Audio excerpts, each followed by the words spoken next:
सध्या बिहारमध्ये बीपीएससी म्हणजेच बिहार पब्लिक सर्व्हिस कमिशनच्या परीक्षेवरूनच जोरदार राडा सुरू असल्याचं पाहायला मिळतंय.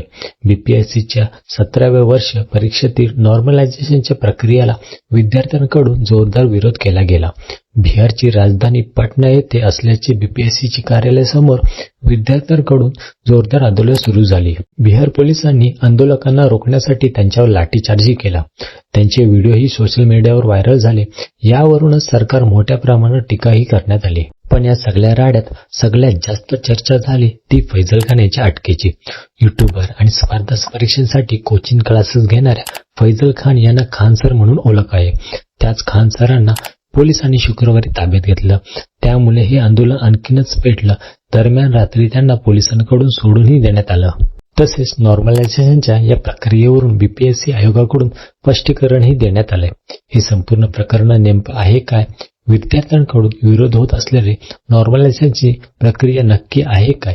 पाहूया या व्हिडिओच्या माध्यमातून. सगळ्यात आधी बीपीएससीच्या परीक्षेवरून बिहारमध्ये का राडा सुरू झाला ते बघूयात. ज्याप्रमाणे महाराष्ट्रात विविध पदांच्या भरतीसाठी महाराष्ट्र लोकसेवा आयोगाकडून परीक्षा घेतल्या जातात, त्याचप्रमाणे बिहारच्या नागरिक सेवेच्या पदभरतीसाठी बिहार लोकसेवा आयोगाकडून परीक्षा होतात. 13 डिसेंबरला बीपीएससीच्या आयोगाकडून संयुक्त पूर्व परीक्षा घेतली जाणार आहे. या परीक्षेसाठी 4.5 लाखांपेक्षा जास्त विद्यार्थ्यांनी अर्ज भरलाय.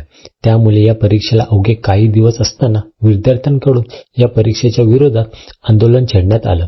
तसेच बीपीएससीच्या आयोगाच्या वेबसाईटमध्ये टेक्निकल प्रॉब्लेम असल्यामुळे 90,000 विद्यार्थ्यांना फॉर्म भरता आला नाही. त्यामुळे परीक्षा पुढे ढकलावी अशी विद्यार्थ्यांची मागणी होती. तसेच या परीक्षेसाठी प्रश्नपत्रिकेचे वेगवेगळे सेट असल्यामुळे परीक्षेत नॉर्मलायझेशनच्या प्रक्रियेचा वापर होत असल्याचा आरोप विद्यार्थ्यांकडून करण्यात आला. त्यासाठी बीपीएससीच्या कार्यालयाबाहेर विद्यार्थ्यांनी शुक्रवारपासून धरण आंदोलन सुरू केलं. विद्यार्थ्यांच्या या आंदोलनाला फैजल खान आणि बिहारमधल्या इतर काही कोचिंग क्लासेसकडून पाठिंबा देण्यात आला. हे आंदोलन जास्त चिघळल्यानंतर पोलिसांनी शुक्रवारी लाठीचार्ज करून विद्यार्थ्यांच्या जमावाला पांगवण्याचा प्रयत्न केला आणि हे प्रकरण तापलं. आता ज्या नॉर्मलायझेशनच्या प्रक्रियेला विद्यार्थी विरोध करतात ती प्रक्रिया नेमकी काय आहे ते आता समजून घेऊयात. त्यामुळे ज्यांना सोपा पेपर असेल त्यांना जास्त मार्क, तर कठीण पेपर असल्याचा विद्यार्थ्यांना कमी मार्क मिळण्याची शक्यता असते. ज्या सेटच्या पेपरमधल्या विद्यार्थ्यांना सरासरी जास्त मार्क मिळतात त्या सेटचा पेपर सोपा, तर ज्या पेपरमध्ये 50% जास्त विद्यार्थी कमी मार्क पडतात तो पेपर कठीण समजला जातो. यामुळे परीक्षेच्या प्रक्रियेत समानता राहत नाही. अशा वेळी समानता आणण्यासाठी नॉर्मलायझेशन ऑफ मार्क ही प्रक्रिया वापरली जाते.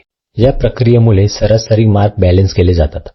उदाहरण द्यायचं तर ए सेटचा पेपर देणाऱ्या विद्यार्थ्यांचे सरासरी मार्क 140 असतील आणि बी सेटचा पेपर देणाऱ्या विद्यार्थ्यांचे सरासरी मार्क 120 असतील, तर ए सेटचा पेपर सोपा आणि बी सेटचा पेपर अवघड समजला जातो. अशा वेळी सरासरी मार्क बॅलन्स करण्यासाठी नॉर्मलायझेशन ऑफ मार्क्सची पद्धत वापरून 140 आणि 120च्या मध्ये 130 मार्क हे सरासरी मार्क ठरवले जातात. यातून परीक्षा प्रक्रियेतल्या गुणांमध्ये समानता आणण्याचा प्रयत्न केला जातो. पण या प्रक्रियेला विद्यार्थ्यांकडून विरोध होण्याचे कारण म्हणजे सरासरी मार्क्समुळे सोपा पेपर असलेल्या विद्यार्थ्यांचे मार्क कमी होऊ शकतात, तर कठीण पेपर असलेल्या विद्यार्थ्यांचे मार्क वाढवून दिले जाऊ शकतात. आता स्पर्धा परीक्षेत एका मार्कांमुळे चांगली पोस्ट जाते. निगेटिव्ह मार्क असल्यामुळे काही पोस्टमध्ये असलेले मार्कही सिलेक्शनसाठी महत्वाचे असतात. अशा वेळी सोपा पेपरवाल्यांना मार्क वाढून मिळाल्यानं कठीण पेपर असल्याचे मार्क कमी झाल्यानं त्याचं नुकसान होऊ शकतं. त्यामुळे नॉर्मलायझेशन ही बॅकडोअर एंट्री असल्याचे आरोप विद्यार्थ्यांकडून केले जात आहेत. यामुळेच बीपीएससीची परीक्षा देणाऱ्या विद्यार्थ्यांनी या प्रक्रियेला विरोध केला. गेल्या महिन्यात उत्तर प्रदेशमध्ये ही लोकसेवा आयोगाच्या या प्रक्रियेला विद्यार्थ्यांकडून विरोध करण्यात आला होता. तसाच विरोध बिहारमध्ये करण्यात येतो. जेईई सारख्या अनेक परीक्षांमध्ये या नॉर्मलायझेशनची प्रक्रिया वापर केला जातो, पण तेव्हा आक्षेप घेतला जात नाही, कारण या परीक्षेसाठीच हा नॉर्मलायझेशनचा फॉर्म्युला ठरलेला असतो. पण बीपीएससी कडून हा फॉर्म्युला कसा असणार याबाबत स्पष्टीकरण देण्यात आलेलं नाही. मार्क कमी जास्त करण्याची प्रक्रिया नेमकी कशी असणार, सरासरी मार्क कोणत्या आधारावर काढले जाणार हे सांगण्यात न आल्याने विद्यार्थ्यांनी या प्रक्रियेला विरोध केला. आता बीपीएससी कडून परीक्षेत नॉर्मलायझेशनची प्रक्रिया वापरण्यात येणार नाही हे स्पष्ट करण्यात आलं होतं. बीपीएससीच्या आयोगाचे सचिव सत्यप्रकाश शर्मा यांनी याबाबत स्पष्टीकरण दिलं होतं. जर नॉर्मलायझेशनची प्रक्रिया वापरण्यात येणार असेल तर तसं नोटिफिकेशन आयोगाकडून काढण्यात आलं असतं, पण तसं कोणतेही नोटिफिकेशन जारी करण्यात आलं नाही. त्यामुळे हा विद्यार्थ्यांचा भ्रम असून त्यांना काही स्थानिक संस्थांनी प्रमुख प्रोत्साहन देत असल्याचं आयोगाकडून सांगण्यात आलं. पण परीक्षेत नॉर्मलायझेशन होणार नसेल तर 3 वेगवेगळे सेट का तयार करण्यात आलेत? एकाच दिवशी एकाच वेळी परीक्षा असताना सेट वेगवेगळे करण्याची गरज काय, हा प्रश्न विद्यार्थ्यांकडून करण्यात येत होता आणि याबाबत आयोगाने लेखी उत्तर द्यावं यासाठी विद्यार्थ्यांकडून आंदोलन करण्यात आलं. या आंदोलनाला बिहारमधील कोचिंग क्लासेसचे प्रमुख आणि प्रसिद्ध यूट्यूबर फैजल खान अर्थात खान सरांनी पाठिंबा दिला. ते स्वतःही विद्यार्थ्यांच्या समर्थक रस्त्यावर उतरले. हा विद्यार्थ्यांच्या भविष्याची खेळण्याचा डाव असल्याची टीका त्यांच्याकडून करण्यात आली.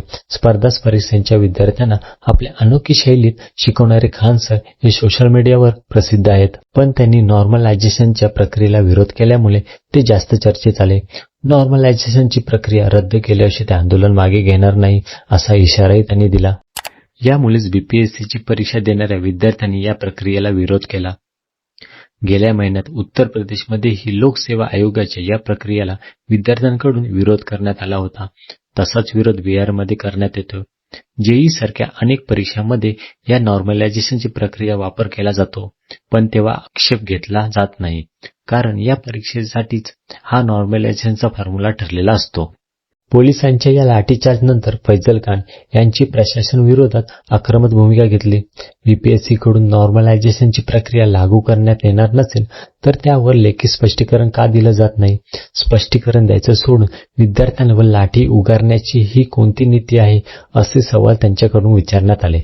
तेव्हा प्रक्षोभक भाषण करून विद्यार्थ्यांना आंदोलनासाठी प्रोत्साहन दिल्याप्रकरणी खान यांना पोलिसांकडून ताब्यात घेण्यात आलं. त्यानंतर विद्यार्थ्यांनी सरकारचा जाहीर निषेध केला. त्यांना पोलीस गाडीतून घेऊन जात असताना विद्यार्थ्यांनी पोलिसांविरोधात घोषणाबाजी केली. दरम्यान खान यांना लगेचच पोलिसांनी सोडून दिलं.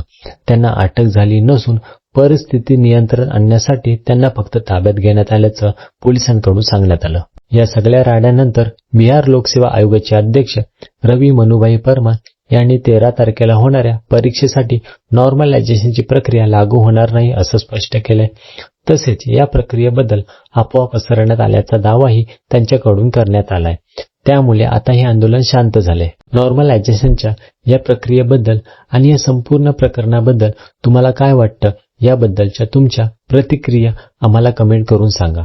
आणि अशाच माहितीपूर्ण व्हिडिओसाठी मोटिव मराठी YouTube चॅनलला सबस्क्राईब करायला विसरू नका.